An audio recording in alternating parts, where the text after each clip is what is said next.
1968년 1월 17일 밤 북한 정찰국 소속 124 특수부대원 31명은 박정희 대통령을 제거하기 위하여 남방 한계선을 뚫고 침투하였습니다.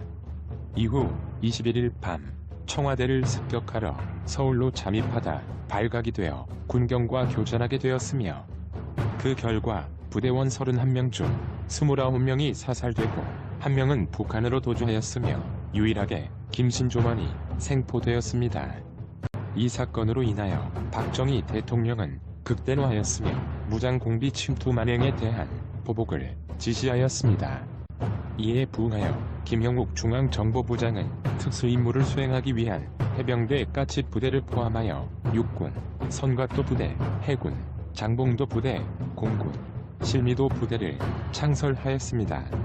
이 중 실미도 특수부대는 1.21 사태 때 침투한 북한 무장공비 31명의 인원과 동일한 인원 숫자로 구성되었으며, 언제든지 북한에 침투하여 김일성을 암살하는 특수임무를 부여받았습니다. 부대원들의 출신은 군인이 아닌 민간인이었으며 호칭은 군인도 민간인도 아닌 공작원으로 불리어졌습니다. 창설 당시 공군은 부대 특수임무상 자살특공대의 개념을 가졌기에 인원 구성을 사형수나 무기수로 결성하려 하였으나 사망 시 유족에게 시신을 전해줘야 하는 법무부의 반대로 인하여 무산되자 선발 방향을 틀어 전국을 돌며 20대 위주의 신체 건강한 청년들을 모집하였습니다. 실미도 부대의 정식 명칭은 공군 2325 전대 소속 209 파견대이었으며 청설 날짜인 68년 4월을 일컬어 684 부대라고 칭하였습니다. 이후 목숨을 걸어야만 하는 혹독한 훈련이 연일 시작되었으며, 시간이 지나면 지날수록 실미도 부대로 들어오기 전 약속한 것과 달리 다양한 혜택은 지켜지지 않았으며, 그 와중에 부대 경비 예산의 착복과 횡령이 이루어졌으며, 이로 인해 공급은 끊겨졌고 쌀밥, 고깃국과 함께 나왔던 주부식은 형편없이 떨어져 소금국과 보리밥, 밀밥으로 끼니를 채워야만 하였으며, 그마저도 양이 적어 배고픔에 굶주리며 비참한 생활을 이어가야만 했습니다. 이러한 고된 생활 속에서 부대원들은 하루빨리 북한으로 침투하는 것을 고대하고 있었습니다. 그러던 중 드디어 1969년 북한으로의 침투 임무를 부여받고 백령도에서 한 달여간 대기하고 있었으나 상부의 방침이 바뀌어 끝내 계획이 무산되었으며 또다시 실미도로 복귀하여 지옥훈련과 굶주림에 시달려야만 했습니다. 또한 그해 김형욱 중정부장이 권력에서 밀려나며 자리에서 물러나자 실미도 부대의 관리는 그전에 비해 현저히 부실해졌으며 1971년 남북 적십자 회담이 열려 남북이 화해 분위기로 접어들자 북한으로의 침투 임무는 더욱더 불투명해져 갔습니다. 이러한 극심한 절망감 속에서 대원들의 인내심은 한계에 봉착하게 되었으며, 사건 하루 전인 8월 22일 밤 2박 3일간의 휴가를 보내고 복귀한 10여 명의 기관병들은 준비해온 술과 함께 회식 자리를 마련하였습니다. 그러나 24명의 대원들은 아무도 술을 마시지 않았습니다. 그들은 이미 다음날 서울로 향하기로 마음을 굳혔기 때문이었습니다. 결국 1971년 8월 23일 참을 만큼 참다 지친 684 공작원들은 운명의 날을 마주하였고 모두 작심하며 탈출 행동을 개시하여 교관을 포함 기관병 12명을 사살하였으며 6명은 바다로 도망치다 희생되었습니다. 이후 무기고에 있던 소총과 실탄, 수류탄 등을 탈취하여 섬을 빠져나와 평양 주석궁이 아닌 대통령을 만나서 단판을 짓기 위하여 서울 청와대로 향하였습니다. 이 과정에서 훈련병 2명이 사망하였으며 이후 22명이 배를 타고 인천 옥년동 해안가에 상륙하자 해안 초소병이 발견하였으나 해상 침투 훈련 중이라고 따돌린 후 인천 시내로 가는 시내버스를 탈취하여 이동하였습니다. 그러나 해안 초소병의 보고를 받고 출동한 군소대 병력이 저지하자 교전을 치른 후 저지선을 뚫었으나 속바위를 지날 쯤 버스 뒷타이어가 터져 있어 더 이상 가지 못하자 하차하여 다시 수원 인천 간 시외버스를 탈취하여 이동하였습니다.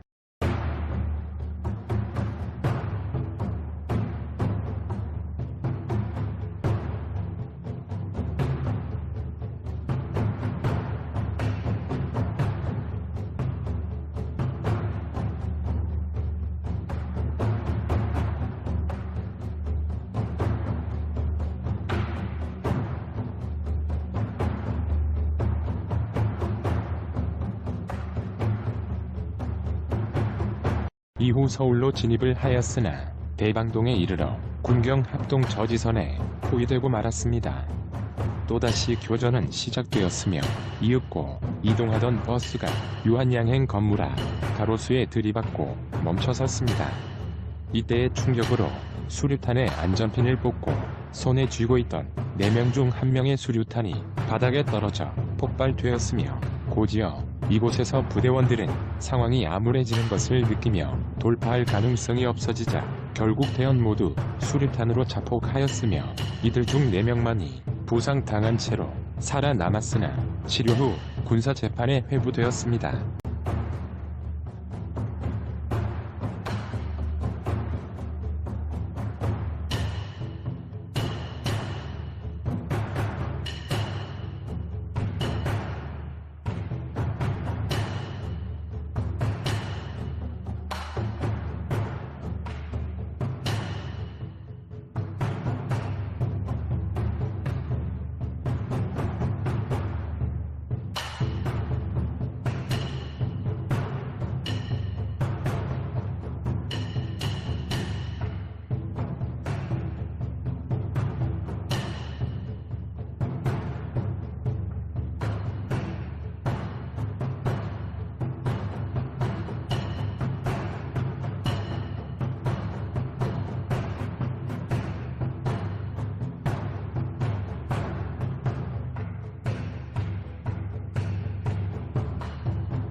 이후 국회 특별조사위원회가 발족이 되어 살아남은 대원들을 증인으로 출석시켰으나 그들이 이 사건을 일으키게 되었던 자신들의 억울한 진실을 토로하지 않고 묵비권을 행사했습니다.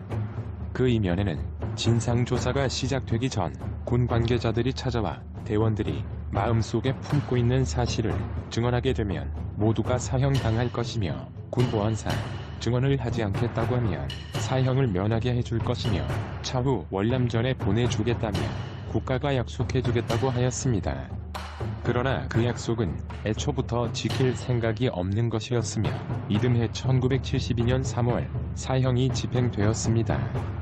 이들이 남긴 유언은 살아생전 국가에 대하여 아무 말도 못하고 국가를 위해 싸우지도 못하고 국민에게 손가락질을 받으며 죽는 게 억울하며 그토록 바라던 김일성을 죽이지 못한 것이 유감이다라고 하였습니다. 결국 이 사건으로 인하여 부대원 중 훈련 기간 사망한 7명을 포함하여 31명 전 대원이 비운의 운명으로 인생의 막을 내려야만 했습니다.